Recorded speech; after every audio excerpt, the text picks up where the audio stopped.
Okay, hey everybody. I spoke in a recent video about talking about a new or an older House bill back in 2012 that talked about kind of propaganda-ish stuff. And so I'm going to read a little bit about it so you can make your own view of it. From what it sounds like, from what I can tell, from my you know non-vast knowledge of things, but just from me trying to understand this, it's the way that it reads to me is that the government can use propaganda, but it can't be bought and paid for by the United States government. So it's kind of strange that way. But so let me just read it to you, and then you can. I'll link to it in the video below, and then you can make your own assumptions about it, and then read it for yourself. So here we go.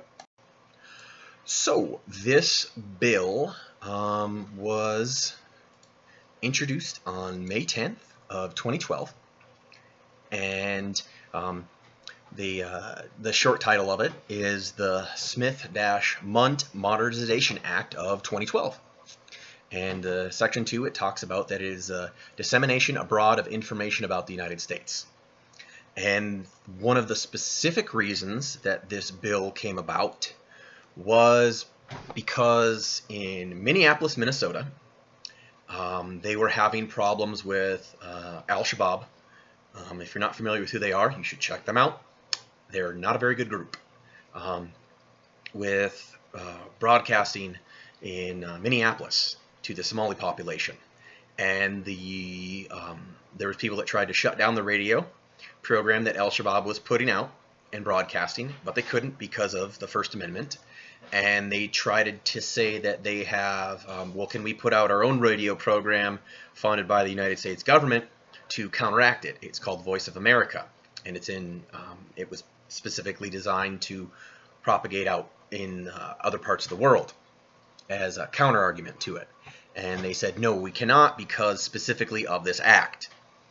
In 2012, President Obama signed this bill into law, and it was one of the reasons for it was to put out this kind of information on the internet, on TV, in movies, in radio programs. So it's broad encompassing of any of the stuff that we have for counter arguments to, say, the Chinese government putting out information about us, the Russian government putting in information about us, even the European Union or anybody else. So it's to counter those arguments in the United States, because before this act was signed, the United States government couldn't put out any counter propaganda.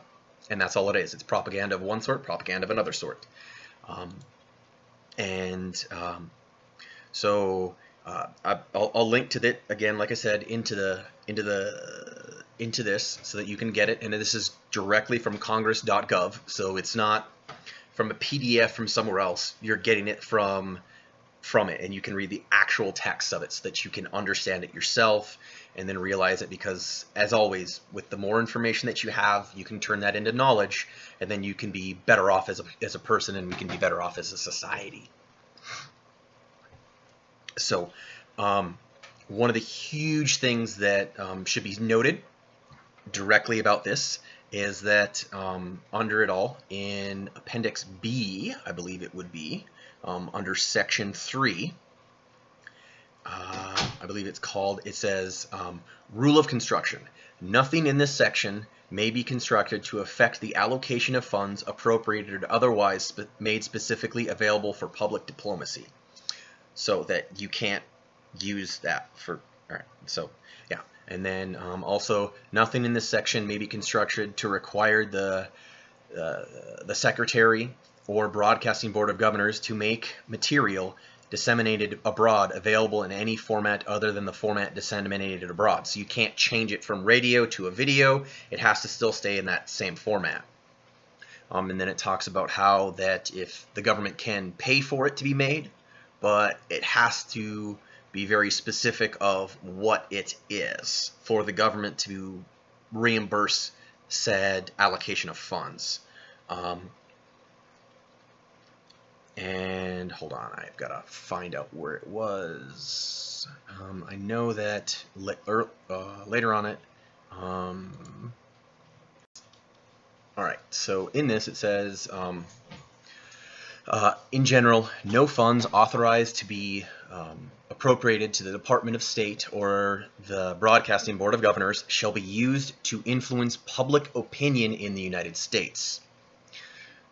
This section shall apply only to programs carried out pursuant to the United States Information Education Exchange Act of 1948, and then the International Broadcasting Act of 1994, and then the Television Broadcasting Act for Cuba, and then the Radio Broadcasting Act for Cuba.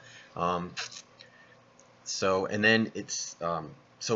that is saying that the government cannot pay for any way to influence public opinion in the United States.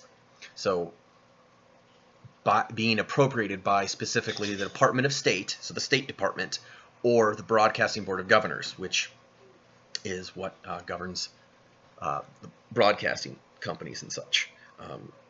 You have to look more into it and find a little bit more out. And then, so it also talks about the application process for this. So to apply for getting reimbursed for this, the provisions of this section shall only apply so that the reimbursement part of it, from what I'm understanding, and I could be very wrong on this, again, this is the way that I'm understanding it's written. So the application for this, it applies only to the Department of State and to the Broadcasting Board of Governors, and no other department or agency of the federal government.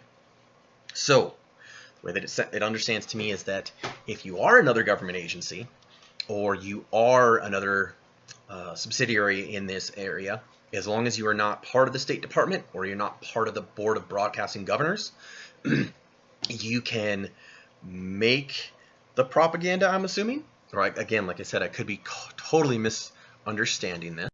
So yeah, you should be able, they can possibly make those videos and propaganda to influence public opinion for other government agencies. So when you read an article on this that may or may not say that no, you can't make propaganda, that's not what it says. The way that it does read is that yes, you can, but it can't be funded in the Department of State or the Board of Governors. So, but another agency could use it. So yeah, we kind of can use propaganda against the American people, and it can be government funded. But the whole reasoning why they made it available to do that is because, like I said earlier in the video, that it was to go against the propaganda of radicalizing people in Minneapolis, the Somali population in Minneapolis, against the United States with Al-Shabaab. And again, as I said before, if you're not aware of who they are, they're not a good group. They're pretty despicable people and a pretty bad organization. So do your research again. Check it out. All right. Anyways, it's not me using my voice. Much love to everybody out there. You guys take care. Bye.